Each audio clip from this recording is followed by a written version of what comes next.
غذائی زنجیر سائنس دوم پیشکش عارف محمد خان۔ تمام جانداروں کو توانائی کے لیے غذا کی ضرورت ہوتی ہے۔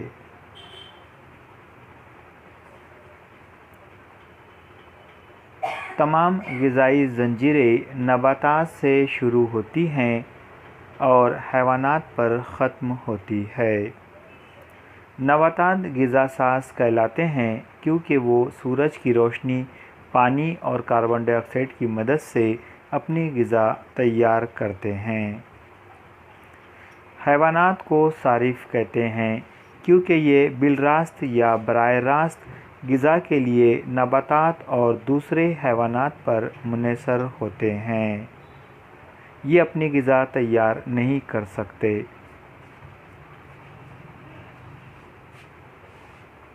نباتات کو غذا کے طور پر استعمال کرنے والے جاندار سبزی خور کہلاتے ہیں، مثلاً ناک توڑا، ہرن، گائے وغیرہ۔ کچھ حیوانات دوسرے حیوانات کو اپنی غذا کے طور پر استعمال کرتے ہیں، انہیں گوشت خور حیوانات کہتے ہیں، مثلاً شیر، سانپ وغیرہ۔ کچھ حیوانات نباتات اور حیوانات دونوں کو غذا کے طور پر استعمال کرتے ہیں، انہیں ہمہ خور حیوانات کہتے ہیں، مثلاً بھالو۔ سادہ غذائی زنجیر گھاس سے شروع ہوتی ہے۔ گھاس کو خرگوش کھاتا ہے، خرگوش کو لومڑی کھاتی ہے۔ آئیے دوسری غذائی زنجیر دیکھتے ہیں۔ بلوط کو چوہا کھاتا ہے، چوہے کو سانپ کھاتا ہے،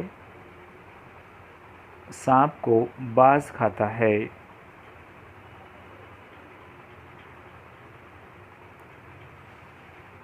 اس طرح غذائی زنجیر میں توانائی ایک جاندار سے دوسرے جاندار میں منتقل ہوتی ہے۔ آبی غذائی زنجیر فائٹو پلانکٹن نامی پودوں کو چھوٹی مچھلیاں کھاتی ہے، چھوٹی مچھلیوں کو درمیانی مچھلیاں کھاتی ہے اور درمیانی مچھلیوں کو بڑی مچھلیاں کھاتی ہے۔ اس طریقے سے آبی غذائی زنجیر بنتی ہے۔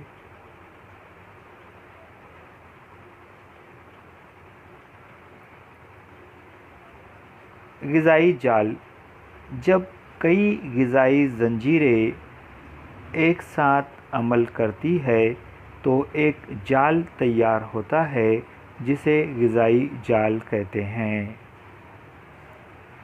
شکریہ، جزاک اللہ، لائک اور شیئر ضرور کیجیے۔